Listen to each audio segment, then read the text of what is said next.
Good evening and welcome to The Big Ticket. I'm Doug Wright alongside Jeff Fisher. We're about reaching the midway point of the high school football season, so that means the games are getting bigger and bigger right now. And bigger and bigger.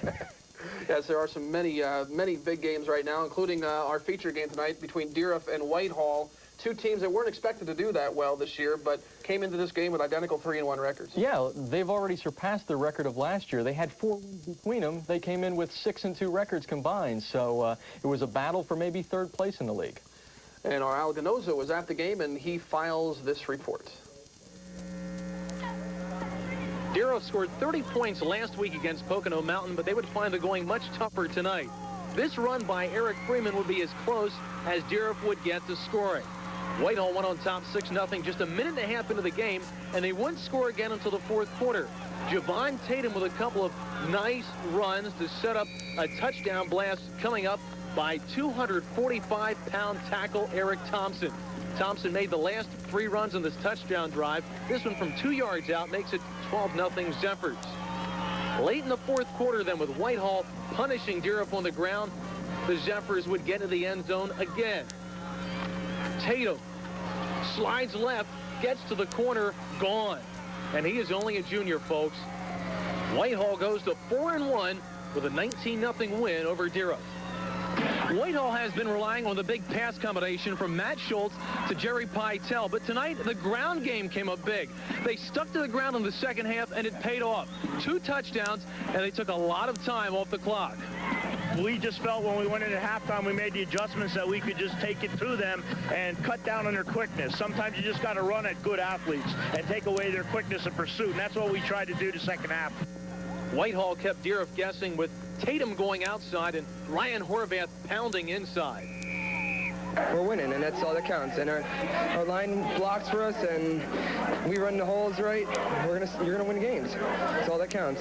Well, this is a really good win. Last week was a turn around the corner. This one's a bigger turn around the corner. This time we get good credit. We get credit on this one. Reporting from Whitehall, this is Al Ganoza for The Big Ticket.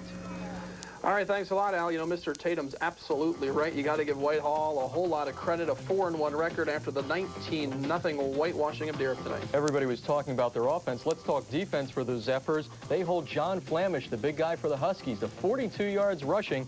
This Whitehall team has definitely come around. I remember a couple of years ago talking to John Bendekovich, the coach then. He thought the program was really in dire straits. So that's why we got their helmets sitting right here on the desk.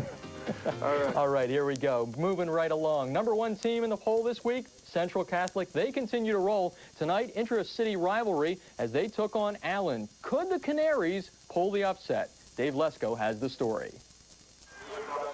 Tonight, Coach Jim Morgan's squad was looking to maintain his #1 ranking against city rival Allen. First quarter was pretty much a defensive battle, one for the blooper reel here as Rashawn Drayton tips it to Andy Hammer for the INT. Then later on, it's Mark Lapadula and Frank Volpe converging on the sack of Allen quarterback Darren Lenhart. Then the offensive attack for the Vikings began as Rashawn Drayton takes it in from the 2 for the score. Central up 7-0. Then it was Fran Volpe's turn as he runs it in from 12 yards out to put Central up 14-0. But with just seconds left in the first half, they were not finished as Adam Horst picks this pass off and runs it all the way back for the touchdown. And with that, the Vikings pretty much had this game wrapped up. While both teams showed some good defense, on the other side of the ball, Allen quarterback Darren Lenhart would need a little more protection and a lot of help in the backfield to put some points on the board in the second half. Vikings would, however, have a little more scoring to do as quarterback Ken Eisenhard would hit Volpe with a 16-yard touchdown pass. At 9:09 of the 3rd quarter, it was Vikings up 28-0.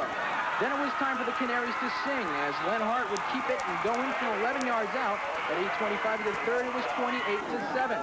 But Central would come back again as Eisenhard throws a 55-yard strike to Drayton for the score.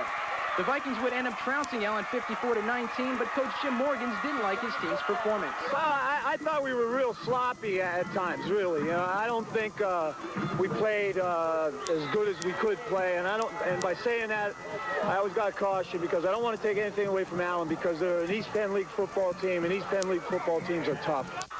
Reporting from J. Bernie Crum Stadium, Dave Lesko, The Big Ticket. All right, thanks a lot, Dave. There's the final score. Central 54-19. Can anybody beat the Vikings? Unless you've been living out in the woods, mark it down. November 5th, a Saturday afternoon, noontime. It's Central and Becca, the game of the year. Becca still had some business to take care of themselves this evening. An intra-city rivalry played in Bethlehem tonight as well. The number 3 Golden Hawks taking on Freedom. What a big day it was for Dan Kendra. He's in USA Today newspaper this morning. ESPN had a crew in town for Scholastic Sports America to do a story on Danny. And then, oh, by the way, he had to go out and play a football game tonight. Becca High and Freedom at Bethlehem School District Stadium this evening, and it would be a long night for Freedom. Danny Kendra going right to work, 35 yards up top to Brian Baker. He's got it for the score, and the Hawks were starting to roll. Then it's Baker on the ground, 4 yards for the touchdown. 34-0 Becca High in the second.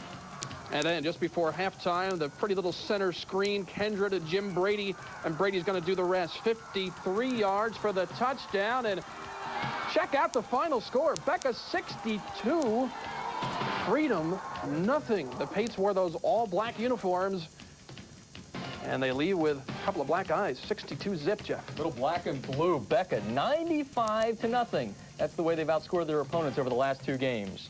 Unbelievable. One other score from the East Penn Conference in. Phillipsburg, the number 9 team in our poll, rolling over Emmaus 48-6. Guess what? Joe Luke, Leonard Moore, again, both of them over 100 yards. They're the best in the EPC as far as 1-2 punch. Big game in the Mountain Valley Conference. Stroudsburg taking on Lehigh, number 8 versus number 12. 2 good coaches in this, too. Fred Ross and Dave Parsons, 7-7 at the half. Here's Mike Seminoff. Big gain as he will set up a touchdown run for the Indians as Sean Lewis will take it over and carry it in. That makes it 13-7. 2-point conversion is good, and it's 15-7. The Indians looking to upset the Mounties. Mounties a very strong team. And then, as though they didn't need any more enthusiasm in this one, this little chip kick is brought down by the Indians. They say no fair catch for Stroudsburg. Dave Parsons goes wacky about it. They have to re-kick it, but really what it does is it settles down the Indians. They'll come back middle of the 4th. Jason Laviolette, he gets it to Jason Long for the touchdown, and the Indians surprise the Mounties 22-7. And the Mounties this week were rated number 10 in the state. That's going to change that situation very quickly. You'd have to think now that Lehigh has the inside track to the Mountain Valley Conference Championship. But next week, Lehigh goes to Pleasant Valley, and they played tonight. And Pleasant Valley continues to move along. They actually had an away game tonight. Pleasant Valley was at Northampton tonight, and the Bears came up winners by the final score of 24-7 this evening. Pleasant Valley, the number 17 team in our poll, knocking off the Cakeheads by the score of 24-7. More scores now from the Independents. It's Nazareth over Parkland, 19-7. Parkland starting to struggle a little bit after their fast start. Losing Stewart really hurts them. Nazareth on a roll now. They've won 2 in a row. Boyertown at one time was ranked in our poll, but they lose to North Schuylkill tonight. 3rd loss in a row for the Bears. They're starting to hurt. All right, on we go now to the Colonial League. Number 7, Palmerton, going for its 5th win. Before we get to that, we got a couple more scores just in. Schuylkill Valley over Panther Valley, 21-14. Blue Mountain downs Tamaqua, 21-6. And as I mentioned, moving on to the Colonial League now, number 7, Palmerton was going for its 5th win in a row tonight against Wilson.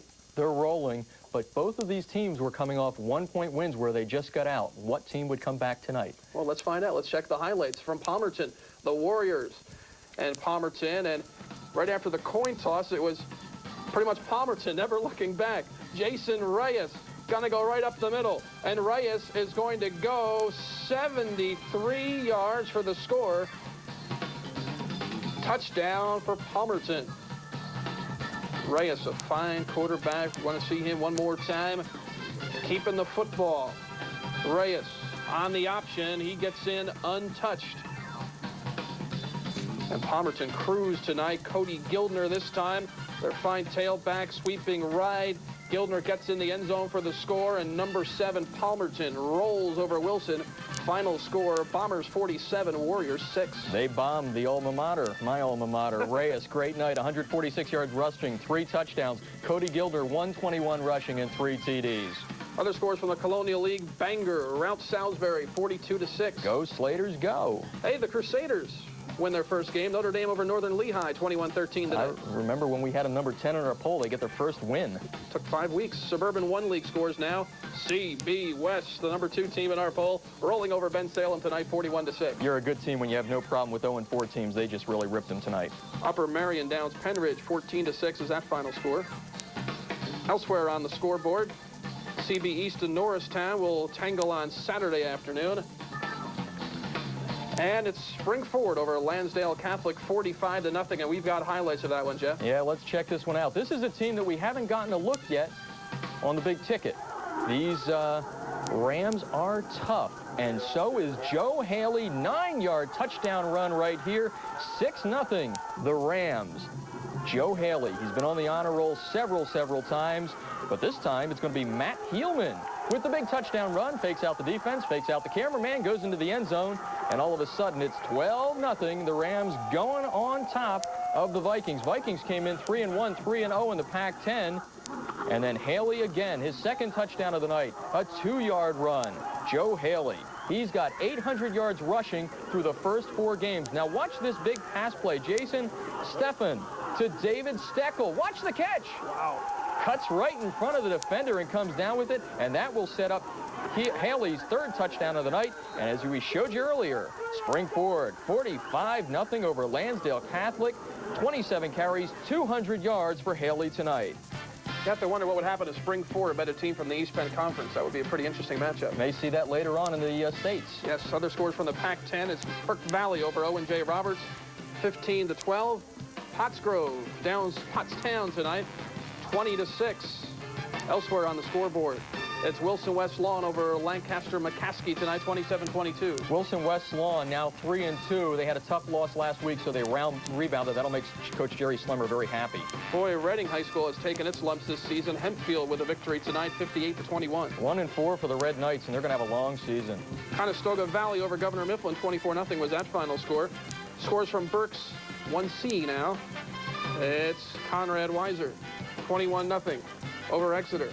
Conrad Weiser bounces back after the tie to Muhlenberg. They've gotten themselves back on the track. Muhlenberg got some outstanding individual performances in that win over Kutztown. Yeah, Muhlenberg is just ripping Kutztown apart. 9 straight wins. They've won by 25 points each time.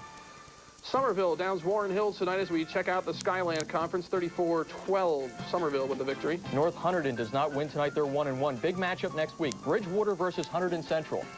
And our final score tonight, it's Watchung Hills over Voorhees, the number 10 team in our poll. I think that was the biggest upset victim tonight. Voorhees losing tonight to Watchung Hills, final score of 14-6. But to recap tonight, what we really saw were the 2 top teams in the East Penn Conference just prove it again because they went out and each one with blowout victories. Yeah, like I said, these 2 teams are the quality teams, and I really don't see anything in their way, although Becca has a big game next week against Easton, which is struggling, but that's a big rivalry, so you never know what's going to happen next week. And Easton will play Liberty tomorrow night, and maybe the feature game in the East Penn Conference tomorrow. Yeah, the Red Rovers definitely need a victory. They don't want to go 1-4. That happens very, very little at Easton.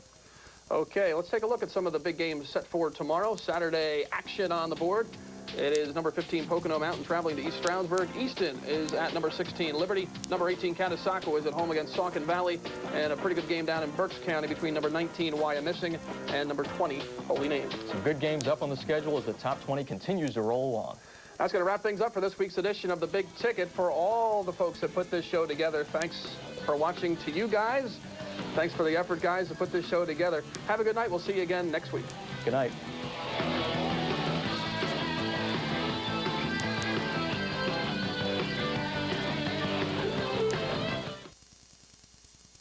You know, some people in this country think that products like